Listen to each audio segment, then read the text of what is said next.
doesn't matter anymore.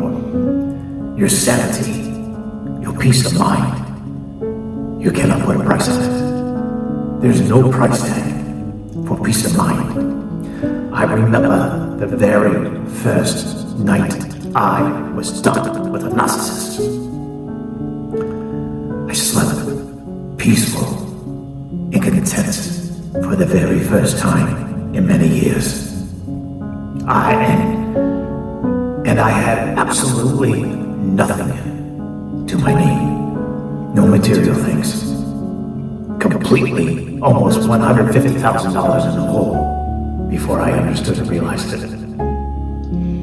I lost everything.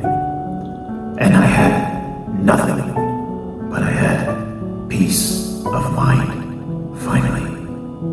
And I slept like a baby that night, straight through the night.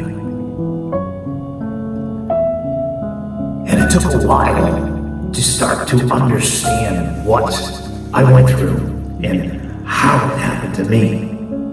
I thought it was isolated. I never knew that a man could go through an abusive relationship. I never understood that. But I do now. I see the signs. I know the signs. Because if you've been through a narcissistic relationship, no matter who it's been with, chances are, the deeper you were into that relationship, once you finally come out of it, chances are you did like I did. You went on the internet. You studied. You researched everything you could on narcissists, on sociopaths, on psychopaths. And then when I understood in the Christian world, the spirit of Jezebel, when I started researching that and found out that the symptoms, the red flags, the behavior is the same. Be narcissistic, sociopath, psychopath is just clinical names that they put on someone who has the Jezebel spirit. Got the same behavior. Master manipulation.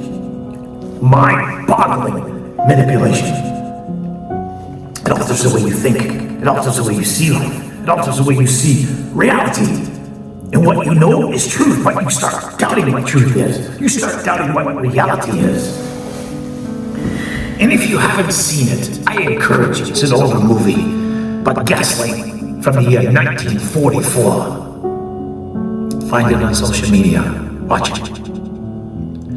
The lead character, I can't remember the gentleman's name who was the actor who played it.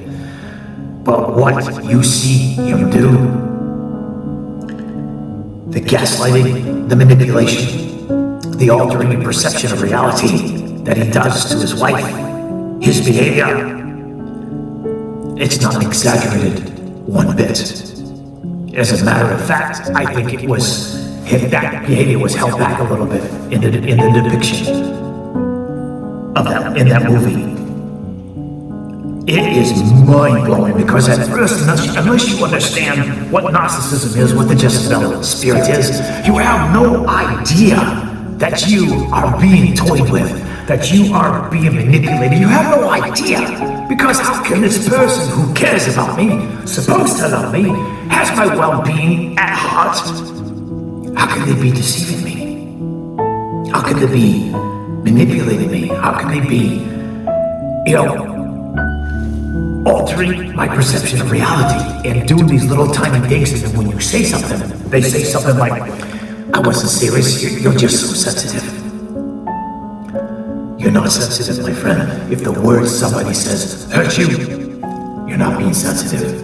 Because again, the word of the divine says that life and death is in the power of the tongue. Words will either lift you up, bring life, or they put you down and destroy and kill. There is no in between. Someone who is supposed to love you will never, ever, ever hurt you on purpose. That, my friends, you can take to the bank. If you truly love someone, there's no way possible you could ever hurt them on purpose. Now, I understand that there can be misunderstandings. I totally understand that. Again, it's the matter of the heart. What is your heart like my friends. It's the matter of the heart. If you really, truly, deeply love someone, there's no way possible you could ever hurt him. Not on purpose. There's no way. You can't do it.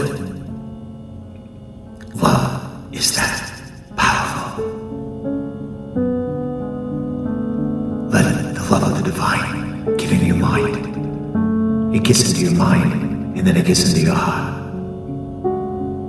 Be not conformed to this world, but be ye transformed by the renewing of your mind, so that you will know what is the good and acceptable, perfect will of the divine. Peace be with you, my friends, and remember, you do not have to fear the darkness, ever, if you are a child.